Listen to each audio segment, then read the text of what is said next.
you're kind of guaranteed a yes in that place. Yeah. Which is if you're just throwing darts blindly at the board, you don't really know where she's at emotionally whenever you reach out to her, especially in the early stages of the courtship process. It's funny because we use that a lot too. For example, let's say we're going on a date with a girl, right? We have a good time, good experience. Let's say we smash her, we didn't smash, doesn't really matter. But we won't text her back the next day. No. She has to do it first.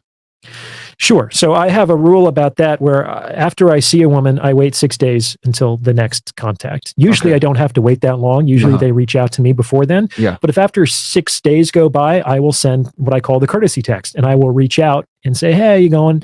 And based on her response, I'll either plan another date or, kick the can down the road. Typically they ask the question, how's your day going? Or what are you up to? Or they say, oh, I had a fun time last night. Can I see you? Yeah. Typically.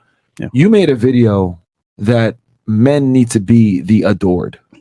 And I thought that was a fantastic video. When women need to be the adorer and men need to be the adored, but we live in a society where we adore the women and not the other way around. And I've talked about this ad nauseum on my pod as well, that women need to chase a man's validation and never the other way around. Can you talk about it from a psychological perspective? Because we kind of just touched on it now. Why men need to focus on being the adored and the women need to be the adorer? Sure. So it's cool that you watched my episodes, Myra. Of course, man. That's awesome. I got more questions on your stuff too. I did my research. Cool. Well, you can learn more about this. I did an episode called The Balance of Attraction. Let me start there. Yeah. Which is basically like the axiom is no two people can like each other exactly the same amount. Like that is impossible, which means that in any relationship, one person likes the other person more and the other person likes the other person less. Damn. It's inevitable. Like sometimes that can change, that can go up and down. There are different gaps and things like that, but you can't ever be permanently equal. This person is the adorer. This person is the adored. There's actually pros and cons to both positions. One position isn't necessarily better than the other.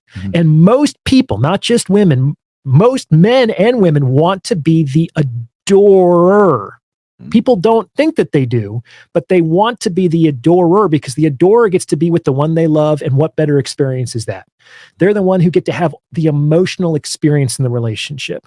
They get to wonder about what that person is doing when they're not around. They need to get excited when their phone rings and that person is on the phone. Or what's going on? I'm nervous that he hasn't called or she hasn't texted. People often want that kind of, we call it romance, but that emotional experience when it comes to their relationships. On the other hand, the adored doesn't really have that. This person gets to be with the one they love. This person gets to be loved by the one they're with. Gotcha. It's a different experience. Yeah. And this is why often, and this happens to both men and women, but let's put it from the woman's perspective. A woman might chase after a guy who kind of doesn't really care about her, kind of treats her like an option, not really a priority. Yeah. And then she's eventually like, oh, I am tired of this. I'm just going to go find some other guy. Yep. And so she finds some other guy who dotes on her completely. Yeah. Now the roles have switched. Yeah. She's the adored and he's the adorer. And that might be a welcome change from what she was used to experiencing with the first guy. But ultimately, she's going to get bored in that situation because most people want that emotional experience, but women generally seek it more than men with respect to their relationships. Right? Yeah. I think it's been said that you can make a woman feel anything except bored. Right? Yeah. And so a lot of the value that they derive from relationships is the emotional experience. I think that high value guys, to the extent that they're successful with men, they can do two things. It's what they can do for women with respect to resources and lifestyle, and what they can do to women with respect to like the tingles and emotional experience. Yeah. And so best if you can do both at the same time. Yeah. Then you're unstoppable. Right. But it's hard for women to be the adored because it's kind of just, you have to sit there and you don't really feel anything. Yeah. A lot of people say when they get that, he's a nice guy, but I just felt something was missing. Yeah. The chemistry. The chemistry wasn't there. There's no connection here. Yeah. Exactly. And when the women say that, 9 out of 10 times, that means the guy probably pedestalized her to some degree. She feels as though she's better than him. And it's her nonchalant way of saying, hey, you're nice and everything else like that, but I just wasn't feeling it. And people get mad at me for saying this, but I've said that women typically tend to be terrible people when they have the leverage. And what I mean by terrible people is like, they're not going to respect you to the same extent. You're not going to get the best out of her because you're not getting an emotional investment. To get the best out of a woman, unfortunately, you need to get an emotional investment. And I don't think a lot of guys understand that anything just by me giving her all this attention. and that's a great point that you made. The adored a lot of the times doesn't feel that, right? And they don't feel much of anything. It's like somebody doesn't call. It's like, I wasn't thinking about that person anyway, so it's no skin off my back. And so they have more power. They have more control. Yeah. So that's the pros of being the adored, but they don't have the emotional experience. Right. Yeah.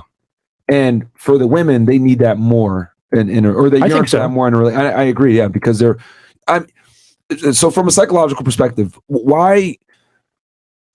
how much more emotionally driven are women than men? And the pursuit of relationships and the pursuit of and their decision making. We always come to this general idea that women are more emotional, men are more rational. But like, can we go into a little bit more detail, I guess, on that, and like women's yearn and need for an emotional connection? So to really hammer it home for the audience, like that you need to stimulate that for that. Yeah, it's really hard to know, like deep down. Men definitely have emotions. Yeah, of course. Right.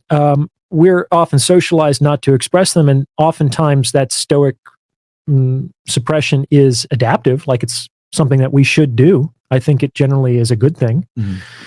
So it's hard to say deep down who is more emotional. Women are certainly acculturated to be more emotionally expressive than men, but that doesn't necessarily mean that their emotional experience is more intense or varied than men's are per se.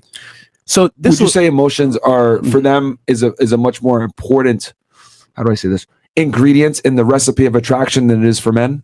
They need to be more emotionally invested in that relationship than the man for the relationship to stick through and last long. I think so. Yeah, this is kind of more based. I agree.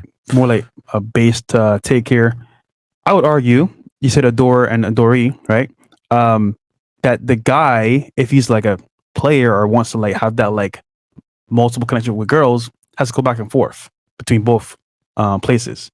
And if you can do that successfully, he can capture her heart and her emotions, but at the same time, come back to like being that guy that's just like stoic. Oh, you're saying so he goes back and forth between being the adored and then adoring her, but when you adore her, it's got to be in short bursts. You're giving her scraps, back and forth, and then it's like, all right, I'm chilling. You put her in the adored situation for a very small period of time, and then you immediately take back the frame and you become the adored. Exactly. Okay. But that's an advanced level of base game you gotta have. Yeah, that could work. I think men are generally better at compartmentalizing than women are, and I think to be a player, you do have to compartmentalize. That's true. That's a very good analogy there with the adore and Dory. That's really good. And then that's a good point that you made.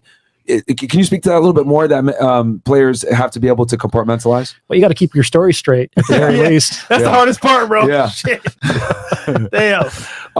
Real quick, we'll take a quick break here and read some of these rants because I know you guys have been waiting. You guys, do me a favor. The chat is loving. Psychacks, I know. I told y'all that this was going to be a great interview, and don't worry, guys. I still got a bunch of questions here, man. So we're going to hold them captive here. So I'm going to read a couple.